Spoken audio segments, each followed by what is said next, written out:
প্রার্থী ঘোষণা হতে বিজেপির জেলা কার্যালয়ে ভাঙচুর বিজেপি কর্মীদের।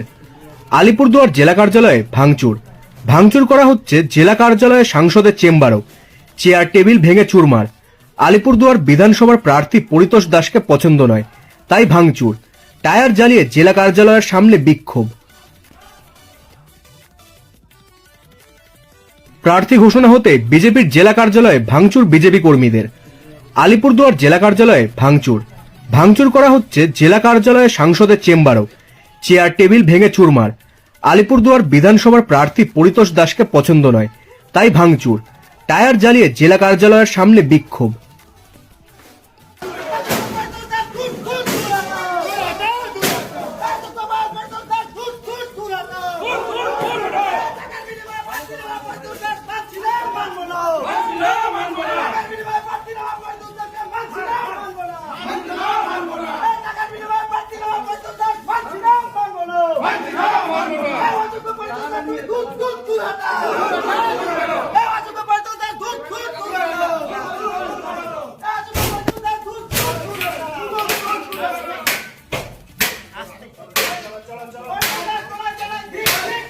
কোনো বুথে কোনোদিন একটা প্রার্থী সব কর্মীর সঙ্গে আমাদের যোগাযোগ নেই।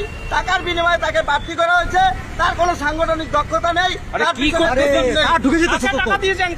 টাকা নিয়েছে এটা বলে মনে হচ্ছে। টাকা কোথায় দিয়েছে জানি না। ওর কোনো সাংগঠনিক দক্ষতা না থাকার পরে, অসাংগঠনিক ব্যক্তি হওয়ার পরে কি করে প্রার্থী হয়?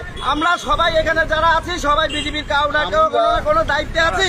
আমাদের কাছ থেকে যখন সার্ভে করা হলো, আমরা কেউ যদি আমরা পরিতোষ দাসের নাম না বলে থাকি, তাহলে কি করে পরিতোষ দাস আজকে টিকিট পেয়ে থাকে? তাই আমরা বলছি উনি টাকার বিনিময়ে প্রার্থী হয়েছে। আলিপুরদুয়ারে সার্কাস চালু হয়ে গেছে। বিজেপি প্রার্থী পছন্দ না হয়, পার্টি অফিসে ভাঙচুর বিজেপি কর্মীদের। আপনারা সরাসরি দেখুন, আলিপুরদুয়ারে প্রার্থী পছন্দ না হয়, তাদেরই কর্মীরা সিসি ক্যামেরা থেকে শুরু করে পার্টি অফিসের সমস্ত কিছু ভেঙে চুরে চুরমার করে দিচ্ছে। দেখুন আপনারা সরাসরি, বিজেপি সার্কাস চালু হয়ে গেছে পশ্চিমবাংলায়। তা আমরা দেখাবার চেষ্টা করছি, আপনারা সঙ্গে থাকুন এবং দেখুন। আমাদের যে প্রার্থী হয়েছে সে একজন অসাংগঠনিক ব্যক্তি, যার কোনো সাংগঠনিক কোনো দক্ষতা নেই। কোনো মানে আমরা যারা কর্মী, যারা তৃণমূলের বিরুদ্ধে চোখে চোখ রেখে আমাদের সারা বছর রাজনীতিটা করতে হয়, সেই সব জায়গায় আমরা কোনো সময় আমরা বিপদে পড়লেও তাকে আমরা আজ পর্যন্ত পাশে পাইনি।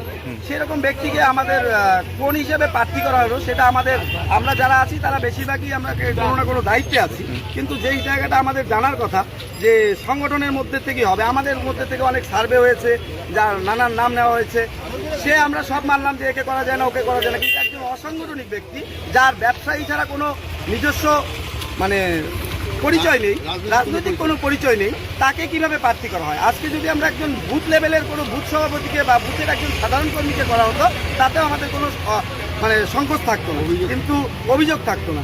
কিন্তু আজকে এমনই একজনকে করা হচ্ছে, যার সঙ্গে আমরা আপনাদের একটু আগে দেখালাম যে অরূপ বিশ্বাসের সঙ্গে তিনি বৈঠক করছেন, যে তৃণমূলের সাথে সরাসরি সেটিং আছে। সেরকম মন্ত্রী অরূপ বিশ্বাস, তৃণমূলের যে মন্ত্রী অরূপ বিশ্বাস, সেই অরূপ বিশ্বাসের সঙ্গে সেটিং আছে। আমরা ফটো আপনাদের সামনে দেখিয়েছি অল্প আগে।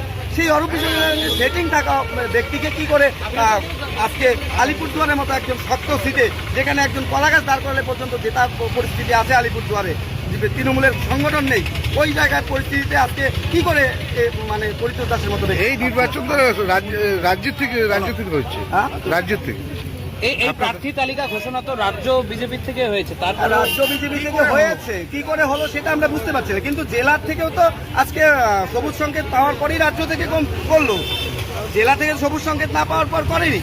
তো জেলা থেকে কি করে আজকে একজন অসাংগঠনিক ব্যক্তিকে প্রার্থী হিসেবে পাঠায়, সেটারই আমরা জবাব চাই। আমরা সাধারণ বুথ কর্মী হলেও আমাদের অসুবিধা নেই।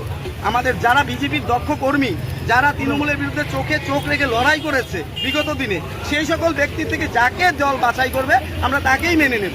কি নাম তো আপনার? আমার নাম রাতুল ঘোষ। কি দায়িত্বে আছেন? 4 নং মণ্ডল যুব মোর্চা প্রেসিডেন্ট। আচ্ছা।